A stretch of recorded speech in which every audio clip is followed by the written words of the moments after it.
ಮಹಾಲಕ್ಷ್ಮಿ, ಗೋಕಾಕ್ ಇವರೆಲ್ಲರೂ ಏನಪ್ಪ ಅಂದ್ರೆ ಇವತ್ತು ದೇಶದಾದ್ಯಂತ ಸುಮಾರು ಅಂದರೆ ಅಂಧ ಕಾನೂನು ನಡೆಯತೈತಿ. ಯಾರಿಗಾಗಿ ಅಂಧ ಕಾನೂನು ನಡೆಯತೈತೆ ಅಂದ್ರೆ ಡ್ರೈವರ್ಗಾಗಿ. ಏನಂದ್ರೆ ಒಬ್ಬ ಡ್ರೈವರ ಏನಾರು ಹಾಶಿ ಹೋದಂದ್ರೆ ಡ್ರೈವರ್ ಒಬ್ಬ ಏನಾರು ಹಾಶಿ ಹೋದಂದ್ರೆ ಅವಾಗ 7 ಲಕ್ಷ ರೂಪಾಯಿ ದಂಡ ಮತ್ತು 10 ವರ್ಷ ಜೈಲು ಶಿಕ್ಷೆ.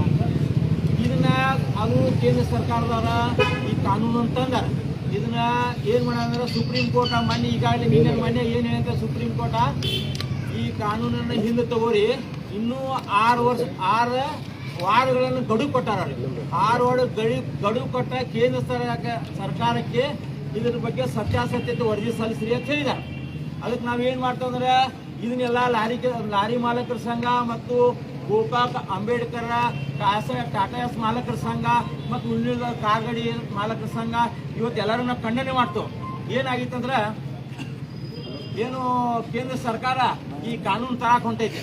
ಈ ಕಾನೂನ್ಗ 7 ವರ್ಷ ಶಿಕ್ಷೆ ಅಂದ್ರೆ 10 ವರ್ಷ ಶಿಕ್ಷೆ ಅಂದ್ರೆ 7 ಲಕ್ಷ ದಂಡ ಅಂದ್ರೆ ಇವತ್ತು ಡ್ರೈವರ್ಗಳು ನೌಕರಿ ಬಿಡುವಂತ ಪರಿಸ್ಥಿತಿ ಬಂದೈತಿ.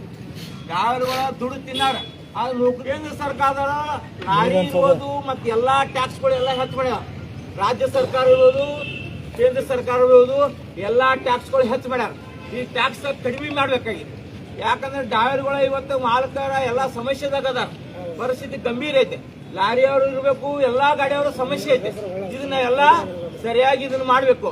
ಅದಕ್ಕಾಗಿ ನಾವು ಎಲ್ಲರಿಗೂ ತಹಶೀಲ್ದಾರ್ ಮುಖಾಂತರ ರಾಜ್ಯಪಾಲಗಿರ್ಬೋದು, ಗೃಹ ಮಂತ್ರಿಗಿರ್ಬೋದು, ಇದು ಕೇಂದ್ರ ಸರ್ಕಾರಕ್ಕೆ ಇರಬೇಕು.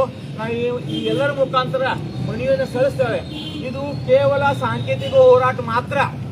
ಇದನ್ನ 6 ವಾರ ನಂತರ ನೋಡಿ, 6 ವಾರ ನಂತರ ಕೇಂದ್ರ ಸರ್ಕಾರ ಏನು ನಿಲುವು ತಗೋತೈತಿಲ್ಲ ಅದನ್ನ ನಾವೇನ್ ಮಾಡ್ತೀವಿ ಅಂದ್ರ ಒಂದು ದಿವಸ ಗೋಕಾಕ್ ಬಂದ್ ಕರೆಯನ್ನ ಎಲ್ಲಾ ಮಾಲೀಕರ ಸಂಘಗಳು, ಎಲ್ಲಾ ಕಾರ್ ಗಾಡಿ ಸಂಘದವರ ಬಂದ್ ಕರೆ ಕೊಡ್ತೀವಿ. ಆದ್ರೆ ಮುಂಚಿತವಾಗಿ ಅಲ್ಲಿ ತನಕ ಎಲ್ಲರೂ ಶಾಂತಿ ರೀತಿ ಇರಬೇಕು. ಆಮೇಲೆ ಈಗ ಡ್ರೈವರ್ಗಳು ಎಲ್ಲರೂ ಡ್ರೈವರ್ಗಳು ಇದ್ದೀರಿ. ನೀವು ಒಬ್ಬರ ಡ್ರೈವರ್ ಎಲ್ಲ ಕಾರ್ ಗಾಡಿ ಹೊಡ್ಯಾರ, ಅವರು ಡ್ರೈವರ. ಒಬ್ಬ ಸ್ವಂತ ನಂದು 10 ಲಕ್ಷ ರೂಪಾಯಿ ಗಾಡಿ ಐತೆ ಅಂತ ತಿಳ್ಕೊರಿ, ನಾನು ಡ್ರೈವರ. ನಾನು ಇದಕ್ಕೆ ಹಾಕಿ ಬಂದ್ರೆ ನನಗೂ ಅದು ಶಿಕ್ಷೆ.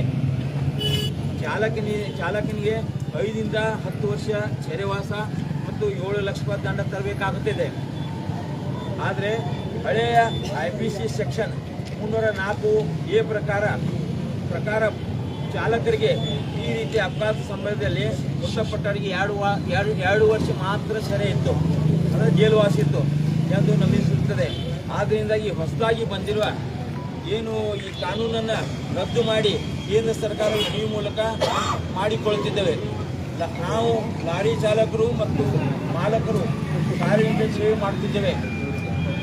ಅದೇ ರೀತಿ 1 ಮತ್ತು 106 ಕಲಮನ್ನು ಇವರು ರದ್ದುಗೊಳಿಸಿ ಹಿಂಪಡೆದೇ ಇದ್ದರೆ ಆಗಲೇ ಹೇಳಿದಂತೆ ಒಂದು ಕರೆಯನ್ನು ಕೊಡ್ತಿದ್ವಿ ಅಂತ ಹೇಳಿದ್ವಿ. ಅದಕ್ಕೆ ಈ ಮುಖಾಂತರ ಮನವಿಯನ್ನು ಕೊಡ್ತಾ ಇದ್ದೀವಿ.